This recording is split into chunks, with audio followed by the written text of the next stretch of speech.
அனைவருக்கும் வணக்கம். நாம் இன்னைக்கு பார்க்க போறது என்னன்னா தொகை நிலைத்தொடர். ஏற்கனவே சென்ற வகுப்புகளில் தொகை நிலைத்தொடர் 6 வகைப்படும்.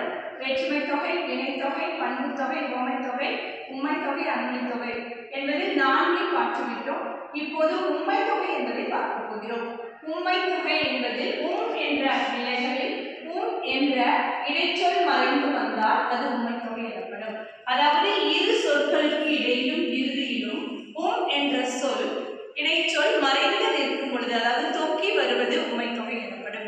இது எப்படி என்றால், இரண்டு சொற்களும் ஒரே பொருள்பட இரண்டும் என்ற பொருளில் முக்கியத்துவம் பெறுகிறது. இந்நிலைகளில் இது இரு சொல் நடையில் வருகின்ற நிலையில் உம்மைத்தொகை இடம்பெறுகிறது. இந்த உம்மைத்தொகை 4 வகைகளை அடைந்து, அதாவது பார்த்தீங்கன்னா எண்ணல், எடுத்தல், முகத்தல், நீட்டல் என்ற அளவுகளில் 4 வகைகளில் சொல்லலாம். சான்றாக எண்ணல் என்பது 1/4. இதை எப்படி சொல்ல வேண்டும் என்றால் 1/4. அதை நம்ம எப்படி சுருக்கமா சொல்றோம்னா, அதாவது என்ற சொல் மறைந்து வரதுனால 1/4 என்று சொல்கிறோம். அதே போல களஞ்சும் கர்ணமும், களஞ்சு கர்ணம் என்று சொல்கிறோம். அது என்ற சொல் மறைந்து வந்துள்ளது இடையிலும் இறுதியிலும். மரக்கால் படி, மரக்கால் என்றால் தெரியும் அளவு, படி என்றாலும் அளவு. அதை என்ன சொல்றோம்னா மரக்காலும் படியும் என்று வருவதற்கு பதிலாக மரக்கால் படி என்று வந்துள்ளது. நீட்டில் அறிவிப்பது அடி அங்குலம், அடியும் அங்குலமும் என்று வர வேண்டும் விரித்து கூறும்போது. ஆனால் அப்படி வராமல் அடி அங்குலம் என்று சொல்லும் பொழுது இதனுடைய 2 சொற்களுடைய இடையில் என்ற சொல்லும் இறுதியில் என்ற சொல்லும் மறைத்து வந்துள்ளதால் இது உம்மைத்தொகை எனப்படும். எளிமையான சான்றாக தாய் தந்தை, எல்லாம் கவனிங்க. தாய் தந்தை என்று சொல்லும் போது என்ன சொல்லுவோம்? தாயும் தந்தையும் என்ற பொருளில் விரித்து வரும். ஆனால் தாய் தந்தை என்று சுருக்கமாக சொல்லும் பொழுது தாய் தந்தை என்ற சொற்களுக்கு இடையில் என்ற சொல்லும் இறுதியில் என்ற சொல்லும் மறைந்து வந்துள்ளது. இவ்வாறு வருவது உம்மைத்தொகை எனப்படும்.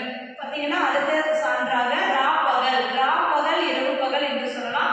இரவும் பகலும் என்று வர வேண்டும். அப்படி விரித்து கூறாமல் ராப்பகல் இரவு பகல் என்று எளிமையாக சொல்லும் பொழுது அது உம்மைத்தொகை ஆகிறது. வெற்றிலை பாக்கு, வெற்றிலையும் பாக்கும் என்று சொல்லாமல் வெற்றிலை பாக்கு என்று சொல்கிறோம். இதே போல்தான் அண்ணன் தம்பி என்பதை அண்ணனும் தம்பியும் என்று சொல்வதற்கு பதிலாக அண்ணன் தம்பி என்று சொல்கிறோம் அல்லவா?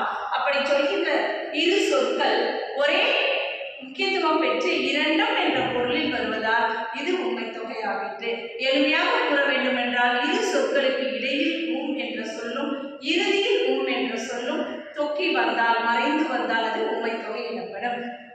இப்போது அன்மொழி தொகையை பார்க்க போகிறோம். இதுவரை பார்த்தது என்னவென்றால் உம்மைத்தொகை. 6வதாக அமைவது அன்மொழி தொகை. அதாவது வேற்றுமை, வினை, பண்பு, உவமை, உம்மை என்ற 5 தொகைகளை பார்த்தோம் அல்லவா? இந்த 5 தொகைகளில் ஏதேனும் ஒன்று அதற்குரிய உருவு மறைந்து நின்று அதனுடைய பொருளை தராமல் வேறொரு சொற்களுக்கு, புதிய சொற்களுக்கு ஒரு பொருளை தருவது அன்மொழி தொகை எனப்படும். இதை பிரித்தால் அல் கூட்டல் மொழி கூட்டல் தொகை என பிரிக்கும் போது அல்லாத மொழிக்கு தொகைந்து வருதல், அதாவது தொகைக்கு புறத்தே பிரிதொரு பொருள் தரும் என்ற நிலைகளில் அன்மொழி தொகை அமைகிறது. சான்றை பார்த்தால் புரியும் என்று நினைக்கிறேன். இப்போ பொற்றொடி வந்தால், பொன்னாலாகிய வளையல்களை அணிந்த பெண் வந்தால் என்று பொருள்படும். இவ்வாறு அதற்குரிய பொருளை, அதாவது இது வேற்றுமை தொகை. இந்த வேற்றுமை தொகையின் புறத்தே நின்று வேறொரு பொருளுக்கு சொல்லுக்கு பொருளை தருகின்ற நிலையில் பொற்றொடி வந்தால் என்பது அன்மொழி தொகை ஆயிற்று. அதே போல தேன்மொழி வந்தால், தேன் போன்ற சொற்களை தருகின்ற பெண் வந்தால் என்று பொருள்படுகிறது. அப்ப தேன்மொழி வந்தால் என்பது எதற்கு? தேன் போன்ற மொழிகளை என்று சொன்னால் அது உவமைத்தொகை. ஆனால் அந்த உவமைத்தொகை அல்லாமல் தொகைக்கு புறத்தே நின்று விருது பொருளுக்கு பொருள் தருகிறது. அதனால் தேன்மொழி வந்தால் என்பது அன்மொழி தொகை ஆகிற்று. தாழ்குழல் பாடினால், இது என்ன? தாழ்குழல் என்றால் வினைத்தொகை. அதாவது தாழ்ந்த குழல், தாழ்கின்ற குழல், தாழும் குழல் எல்லாம் சொல்லுவோம் அல்லவா? அப்படி என்றால் அது வினைத்தொகை. ஆனால் இங்கே தாழ்குழல் பாடினால் என்று சொல்லும் பொழுது தாழ்ந்த குழல்களினுடைய பெண் பாடினால் என்று பொருள்படுகிறது.